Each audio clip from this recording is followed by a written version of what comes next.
بسم الله الرحمن الرحيم. عن عمرو بن عبسة رضي الله تعالى عنه قال قال رسول الله صلى الله تعالى عليه وسلم: من كان بينه وبين قوم عهد فلا يشد عقدة ولا يحلها حتى ينقضي أمدها أو ينبذ إليهم على سواء. رواہ ابو داؤد۔ نبی کریم صلی اللہ علیہ وسلم نے ارشاد فرمایا، جس شخص کا کسی دوسری قوم سے کوئی معاہدہ ہو تو وہ اس وقت تک کوئی نیا معاہدہ نہ کرے اور نہ اسے ختم کرے جب تک پہلے معاہدے کی مدت باقی ہو یا برابری کی سطح پر اسے توڑنے کا اعلان کر دے۔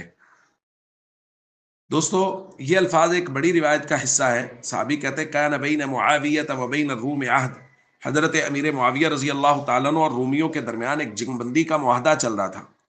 وکان یسیر نحو بلادہم، حضرت امیر معاویہ رضی اللہ تعالیٰ عنہ نے لشکر کو حرکت دی اور ان کے شہروں کے قریب ان کے شہروں کی طرف سفر شروع کر دیا۔ اس میں حضرت امیر معاویہ رضی اللہ تعالیٰ عنہ کے ذہن میں جو تدبیر تھی وہ یہ تھی کہ جنگ بندی کا معاہدہ چل رہا ہے، ابھی دن پورے نہیں ہوئے، تو ہم لوگ لشکر کو لے جا کے ان کی سرحد کے قریب پڑاؤ ڈال لیتے ہیں، جب ہی معاہدہ ختم ہوگا فوراً ان پر حملہ کر دیں گے۔ تو حضرت امیر معاویہ کے ذہن میں یہ تدبیر تھی، اس لیے آپ سفر کر رہے تھے۔ صحابی کہتے ہیں فجاء رجل علی فرس، ایک آدمی گھوڑے پر سوار آئے اور وہ کہہ رہے تھے اللہ اکبر اللہ اکبر وفاء لا غدر، کہ وعدہ کی پاسداری ہونی چاہیے، معاہدہ کی پاسداری ہونی چاہیے، اس کی خلاف ورزی نہیں ہونی چاہیے۔ فنظروا، جب صحابہ نے دیکھا، فاذا عمرو بن عبسہ، تو عمرو بن عبسہ رضی اللہ تعالیٰ عنہ تھے۔ حضرت امیر معاویہ رضی اللہ تعالیٰ عنہ کو پتہ چلا، فارسل الیہ معاویہ، تو حضرت معاویہ نے ان کو بلوایا، پیغام بھیجا، فسألہ، اور ان سے معاملے کی تفصیل پوچھی۔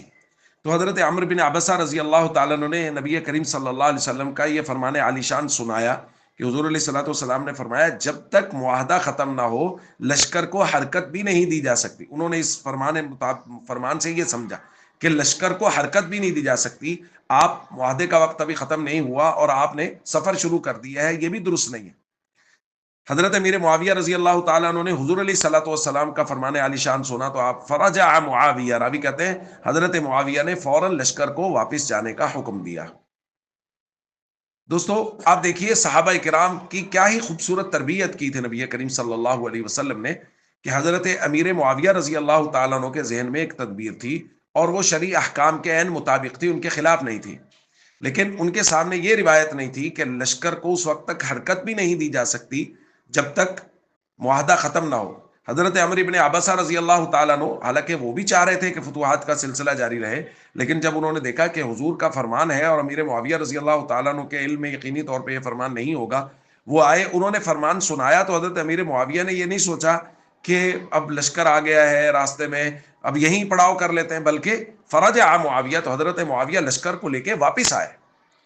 تو یہ حضور علیہ الصلوۃ والسلام کی مبارک تربیت کا اثر تھا، اور صحابہ کرام کے دلوں میں حضور علیہ الصلوۃ والسلام کے فرامین پر عمل کرنے کا اس قدر جذبہ، خوبصورت جذبہ تھا کہ ایسا نہیں کہ لشکر کو وہیں روک دیا بلکہ لشکر کو لے کے واپس تشریف لائے۔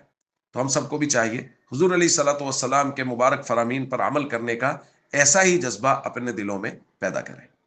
السلام علیکم ورحمۃ اللہ وبرکاتہ۔